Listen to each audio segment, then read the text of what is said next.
Tudo bem, pessoal? Professor Rodrigo Savalli, eu vou trabalhar com você algumas questões de direito previdenciário. A gente está aqui no De Cara na Prova. Você sabe, a gente vê algumas questões do último concurso do INSS. Então, é uma matéria que a gente vai ver questão por questão, analisando aquilo que pode ser que venha cair na sua prova, que traga alguma dificuldade. E a gente começa lá, analisando então a questão número 21, aquilo que está descrito lá.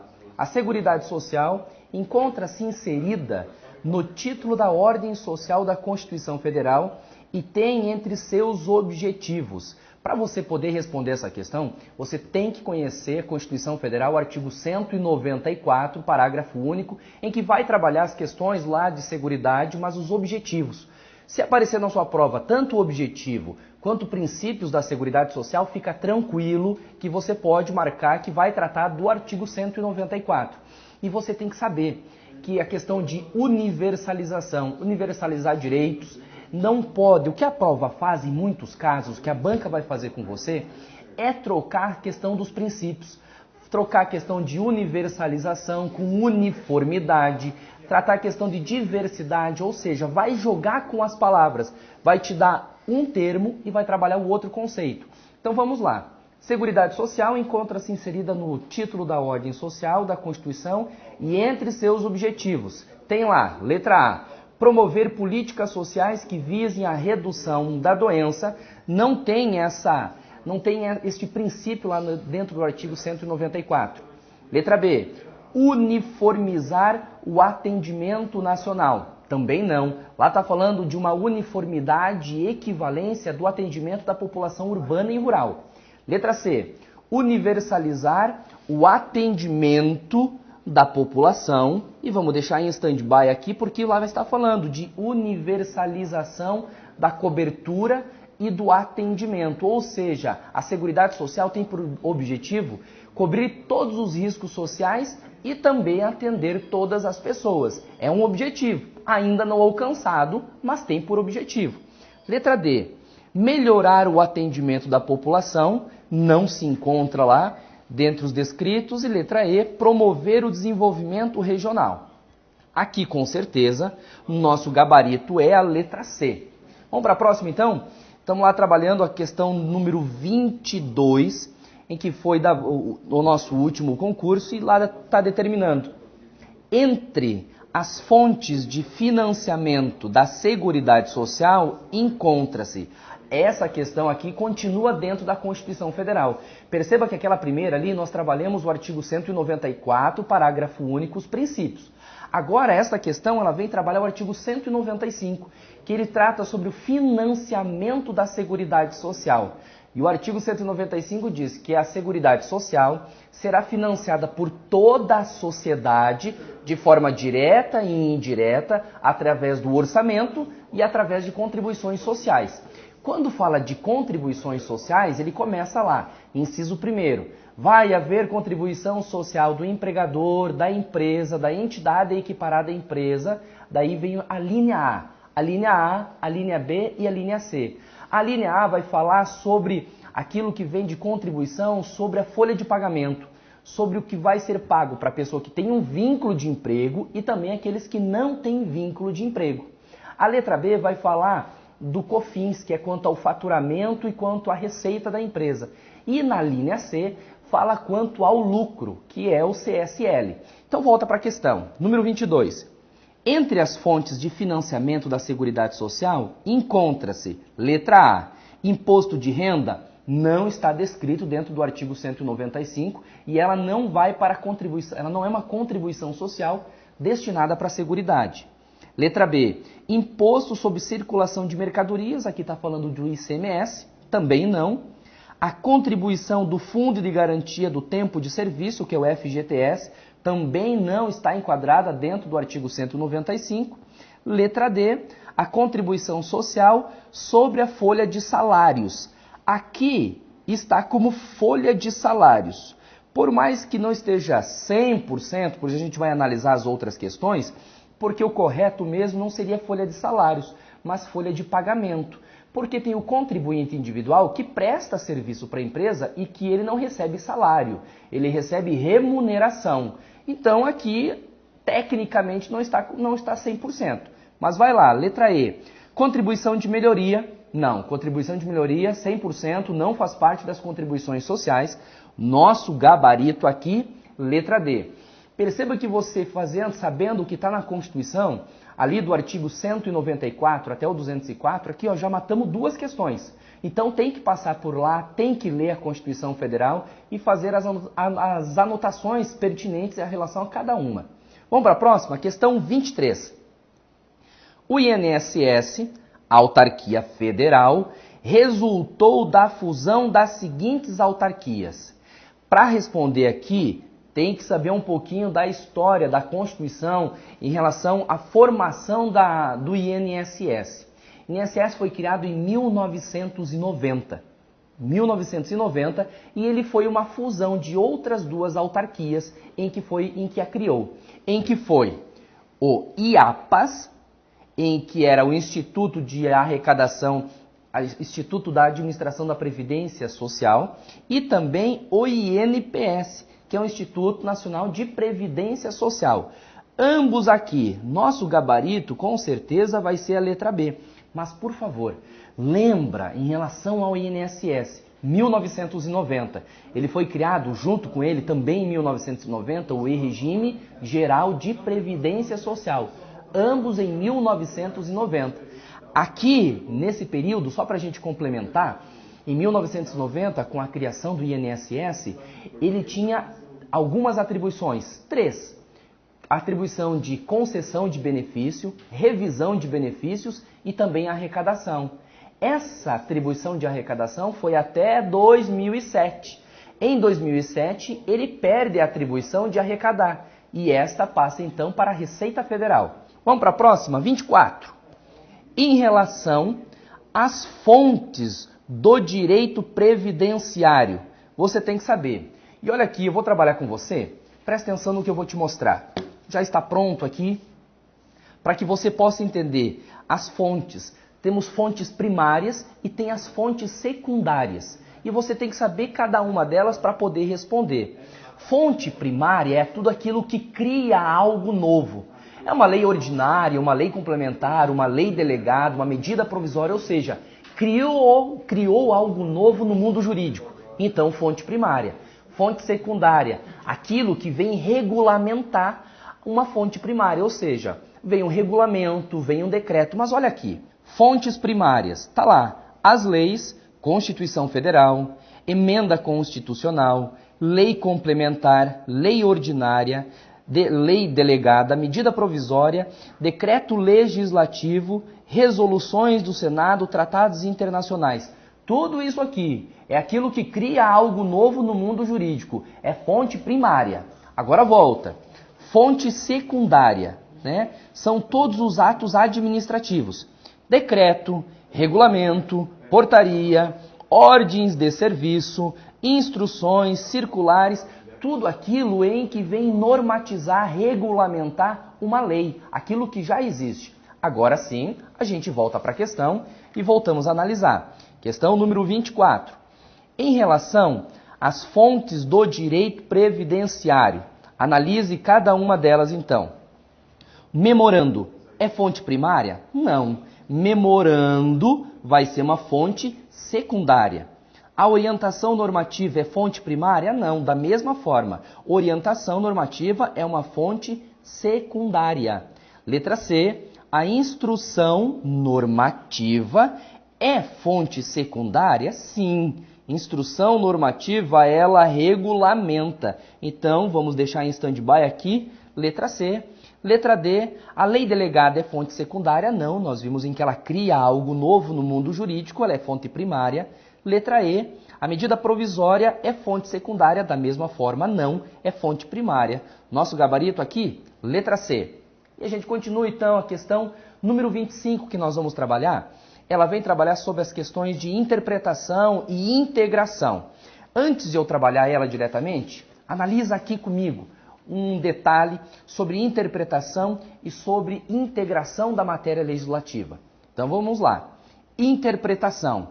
Sempre que for interpretar uma norma jurídica, ela pode ocorrer de algumas formas. De forma gramatical, ou seja, aquilo que está descrito no texto, ou seria também literal, teleológica, restritiva, extensiva, jurisprudencial ou doutrinária, de acordo com a doutrina, de acordo com a jurisprudência e tudo mais. Isso aqui é uma interpretação, analisar o texto jurídico de forma interpretativa, como que se interpreta um texto. Agora, o que é a sua integração? Quando o texto deixa alguma brecha, quando ele não está completo, então ele tem que ser integrado. E ele é feito dessa forma. Olha aqui, integração de um texto. Ele é feito de forma por analogia, ou seja, comparando com outro texto, com o costume. Não há nada descrito, mas o costume local então indica a forma que tem que ser interpretada.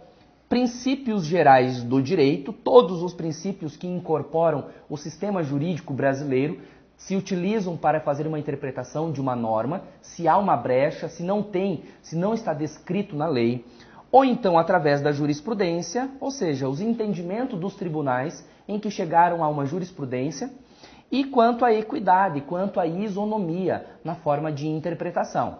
Agora sim, a gente passa lá para a questão número 25. E ela começa a trabalhar.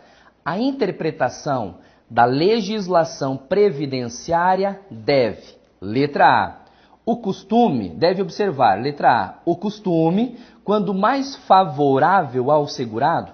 Perceba que na questão, a banca colocou o enunciado como sendo interpretação. Mas o que ela vai pedir realmente em cada uma das alternativas é quanto à sua integração. Então, ela fez essa jogada para tentar te confundir. Então, vamos lá. A interpretação da legislação previdenciária deve observar, letra A, o costume, quando mais favorável ao segurado. Não, o costume tem que ser interpretado de forma geral, não somente quando for mais favorável ao segurado, mas quando ocorrer uma lacuna da lei. Ela não está descrita, então se utiliza o costume. Letra B. A jurisprudência do Juizado Especial Federal. Não é somente a jurisprudência do Juizado Especial Federal em que é utilizada aqui, mas a jurisprudência de forma total. Letra C. A analogia, quando mais favorável ao segurado. Segue o mesmo raciocínio da letra A. A analogia, ela é uma forma integradora, mas quando houver uma lacuna da lei, quando não houver uma explicação, quando há esta falha, então se utiliza da analogia, mas não simplesmente para beneficiar. Letra D, os princípios gerais do direito na omissão legislativa, a priori é o nosso gabarito, e letra E, o princípio do indúbio pro società em qualquer situação. De forma alguma, não é uma forma integradora. Nosso gabarito aqui é a letra D. A gente continua. Questão número 26. É correto afirmar que a Seguridade compreende? Olha, esta questão aqui, número 26, para responder de novo, volta para a Constituição Federal. Artigo 194 vem trazer qual que é o conceito da Seguridade Social. Conceito está lá. Seguridade Social é um conjunto integrado de ações de iniciativa do poder público e da sociedade para garantir direitos relativos à saúde, assistência e previdência social. É isto que incorpora a Seguridade Social. Então volta para a questão número 26. É correto afirmar que a Seguridade Social compreende, letra A, assistência social, saúde e a previdência social? A priori aqui já matamos de primeira, é o nosso gabarito, letra A. Mas vamos analisar as outras. Letra B, a assistência social, o trabalho e a saúde. Não, o trabalho não faz parte da Seguridade. Letra C, o sistema tributário já morre aqui, porque o sistema tributário não faz parte da Seguridade Social. Letra D, a educação morreu aqui também, não faz parte da Seguridade. Letra E, cultura, também não faz parte aqui, gente. Com certeza nós matamos. Letra A é o nosso gabarito. Vamos continuar? Número 27. Analisando cada uma dessas questões que foi objeto da prova do último concurso de técnico do INSS. A banca foi a Fundação Carlos Chagas e a gente está destroçando, esmiuçando, matando a pau para que você possa entender a forma com que a banca cobra cada uma dessas questões, para que você possa ter tranquilidade. Então volta lá, questão número 27. No tocante à Previdência Social, é correto afirmar que, letra A, é organizada sob a forma de regime especial e serve de critérios que preserve o equilíbrio financeiro. Antes de respondê-la, vem comigo aqui que eu quero te explicar alguns detalhes sobre o regime geral e sobre o sistema previdenciário. Me acompanhe aqui naquilo que eu vou descrever. Nós temos no sistema previdenciário brasileiro, nós temos as previdências. Não é apenas uma previdência, mas são previdências em que incorporam, que fazem parte do sistema previdenciário brasileiro. Esta previdência ou previdências, elas são divididas. Nós temos uma previdência em que ela é um regime básico e nós temos uma previdência em que ela é um regime complementar. Ou seja, aqui esse regime é um regime não obrigatório, é facultativo, ele é complementar. Sendo esse regime complementar, ele se subdivide também. Deixa eu colocar aqui melhor para você visualizar. Ele vai se subdividir. Você tem um regime complementar, que é um regime fechado, e um regime complementar em que ele é aberto. Neste aberto aqui, qualquer pessoa pode fazer parte. No aberto, você vai até um banco, você vai contratar uma previdência complementar e você escolhe o valor que você contribui. Qualquer pessoa pode fazer isso. Basta pagar. É não obrigatório, filiação não obrigatória. O regime fechado também, ele é não obrigatório porque ele é complementar. Mas aqui, ele ocorre de duas formas. Se é vinculado a determinada classe profissional, por exemplo, a OAB-Prev. OAB-Prev, somente os advogados podem aderir a essa previdência complementar, porque é feita para essa classe de profissional. Ou então uma relação a trabalhador. Uma determinada empresa tem uma previdência complementar para os seus trabalhadores, para os seus empregados. Então, só os empregados dela podem aderir. Aqui nós temos uma previdência que é um regime básico. Este regime básico aqui, ele se subdivide também. Você tem um regime básico em que ele é o regime geral de previdência social e você tem um outro regime básico que é o regime próprio de previdência social. Ambos regimes são regimes públicos, de contribuição obrigatória, de filiação obrigatória. Eu só posso vou ter direito a algum benefício aqui se eu contribuir. Dentro deste regime próprio, só servidor público efetivo e estatutário. Somente eles estão aqui dentro. O resto, todos os outros trabalhadores, segurado facultativo, estarão dentro deste regime geral de previdência social. Todos os outros é um regime público, filiação obrigatória, um regime contributivo aqui dentro. Agora a gente vai para a questão.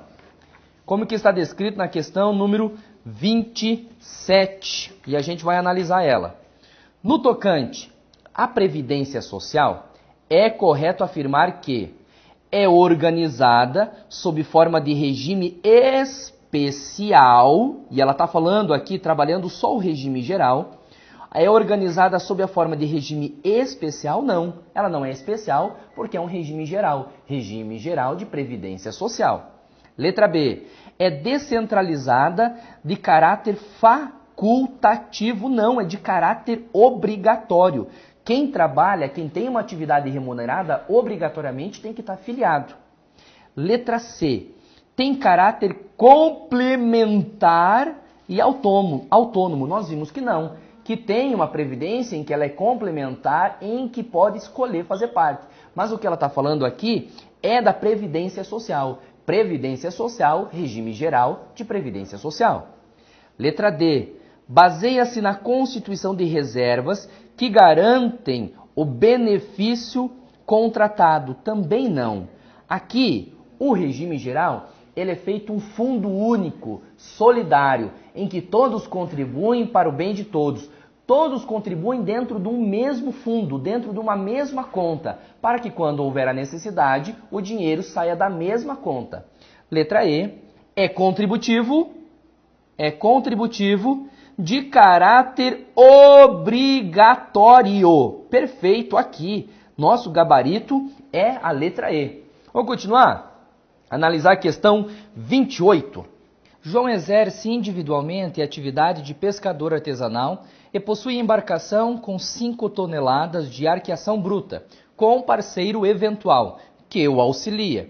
Nessa situação, João é... Para você poder responder essa questão, você precisa saber o que é um segurado especial. Ele é um segurado obrigatório da Previdência, mas vai se enquadrar aqui aquele que for um pescador artesanal ou um pequeno produtor rural. Mas especificamente aqui ele está trabalhando do pescador artesanal.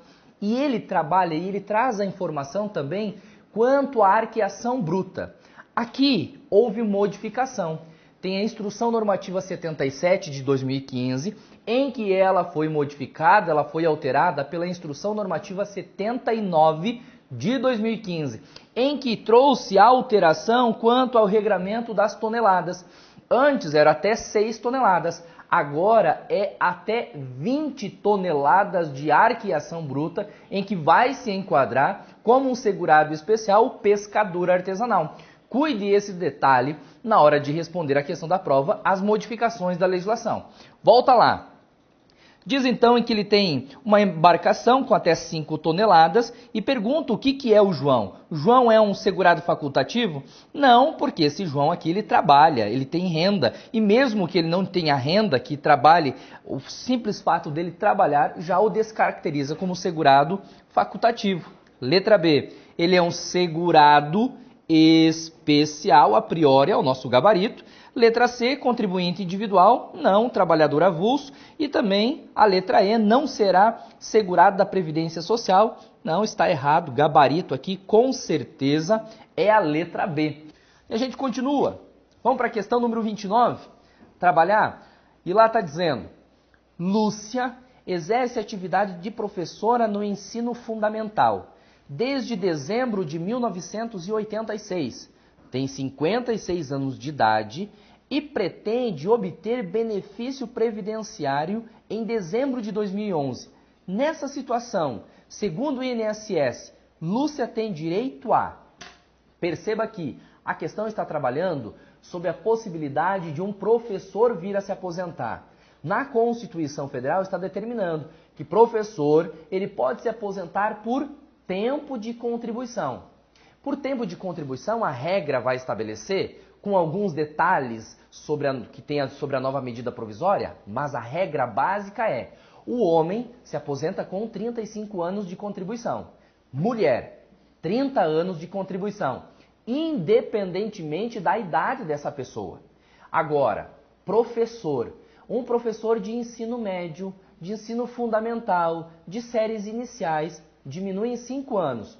Professor, homem, 30 anos. Professora, uma mulher, 25 anos de contribuição, independente da idade.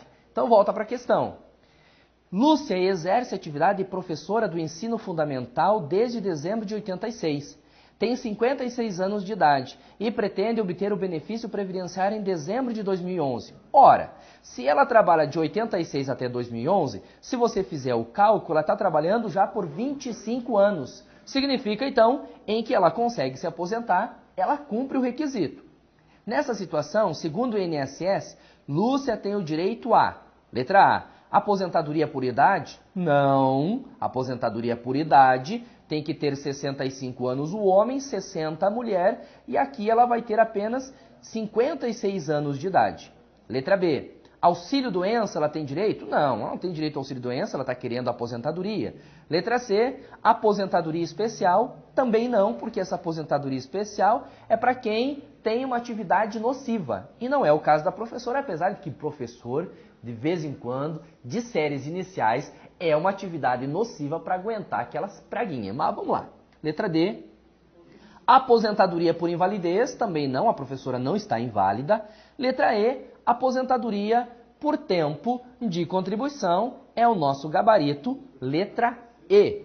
Vamos para a próxima? Vamos aqui, de cara na prova, analisando questão por questão, para você matar a pau, para que não tenha dúvida de como que a banca pode cobrar na sua prova também. Questão número 30. João, ele é carpinteiro. Exerce atividade como empregado na empresa Carpintaria São José, desde dezembro de 2010. Ele sofreu acidente, e esse acidente, não relacionado ao trabalho. Ocasião em que teve limitada flexão do seu membro superior direito. Lesão esta que já se consolidou, uma lesão já consolidada.